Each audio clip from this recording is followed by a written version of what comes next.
Hello dear students, welcome back to my channel physics SPC. Moving charges and magnetism का एक question. A ring of DSR rotate with frequency nu about its own axis. If linear charge density is lambda then the magnetic field at the centre is. तो पहले एक ring बना लीजिए, आप circular ring ना लें। देखो ये एक यहाँ ना लेता हूँ, एक सर्कुलर रिंग है, ठीक है। ये इसका सेंटर है और यहाँ से इसे angular frequency sorry linear frequency new से घुमा रहा है, ठीक है। इट्स ऑन एक्सेस, ये एक्सेस हो गई, ऐसे समझो, ऐसे ये एक्सेस ऑफ रोटेशन हो गया ऐसे, ठीक है। और इस एक्सेस ऑफ रोटेशन के अबाउट इसे घुमाया जा रहा है, ठीक है। रेडियस इसकी आर है।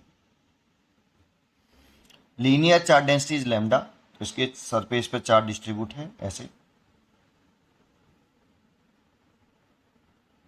मान लो कि क्यू चार्ज डिस्ट्रीब्यूट है टोटल पूरी रिंग पर, लेकिन यहाँ पर लीनियर चार्ज डेंसिटी रखी है, लैम्डा नहीं दे रखा। क्यों नहीं दे रखा, निकाल लेंगे क्यू को। तो लीनियर चार्ज डेंसिटी क्या होती है बेटा? लीनियर चार्ज डेंसिटी जो होती है lambda is equal to charge per unit length होता है, charge per unit length, Q by L. इसका मतलब होता है कूलाम पर मीटर, एक मीटर लेंथ पर यूनिट लेंथ पर चार्ज। लैम्डा का मतलब क्या है? यूनिट लेंथ पर चार्ज है ये, coulomb per metre.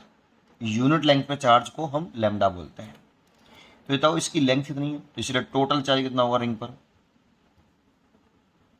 Total charge on surface of the ring. तो Q इज इक्वल टू, ये यूनिट लेंथ पर चार्ज है लैम्डा, तो 1 मीटर लेंथ पर चार्ज है लैम्डा, तो 2 मीटर लेंथ पर 2 लैम्डा, 10 मीटर लेंथ पर 10 लैम्डा। इसकी लेंथ कितनी है बेटा? पूरी सरकमफ्रेंस के बराबर, तो 2 पाई आर।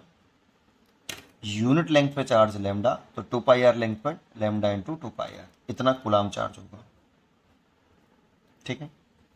चाहिए। अब सोचो अगर ये घुमा रहे होंगे तो इसके किसी एक पॉइंट को कितना चार्ज एक रोटेशन में, कितना चार्ज एक कंप्लीट रोटेशन में कितना चार्ज क्रॉस करेगा? घुमाएंगे ऐसे तो क्यू चार्ज ही क्रॉस करेगा एक पॉइंट को। सोचो अगर हम इस रिंग को इस एक्सेस के अबाउट घुमाएं तो एक कंप्लीट रोटेशन में कितना चार्ज एक पॉइंट को क्रॉस करेगा? तो क्यू चार्ज क्रॉस करेगा। इसलिए ये एक करंट कैरिंग लूप की तरह से बिहेव करेगा बेटा। रिंग को घुमा रहे हो तो ये करंट कैरिंग रिंग की तरह से, लूप की तरह से बिहेव करेगा। ये करंट कैरिंग आएगा जिसकी रेडियस आर है। तो I is equal to flowing charge upon complete rotation में, मतलब टाइम पीरियड में। एक कंप्लीट रोटेशन करने में कितना समय लगता है? टाइम पीरियड के बराबर। आई बराबर current flowing charge upon time ही तो होता है, टाइम की जगह मैंने टाइम पीरियड लिख लिया है। और फ्रीक्वेंसी जो होती है वो 1 अपॉन टाइम पीरियड होती है। न्यू इज फ्रीक्वेंसी, वेलोसिटी में समझना, इसलिए क्यू न्यू, इतना करंट होगा। और Q की वैल्यू होगी lambda into 2 pi R into nu. इतना करंट आ गया भाई, इफेक्टिव करंट इतना आ गया।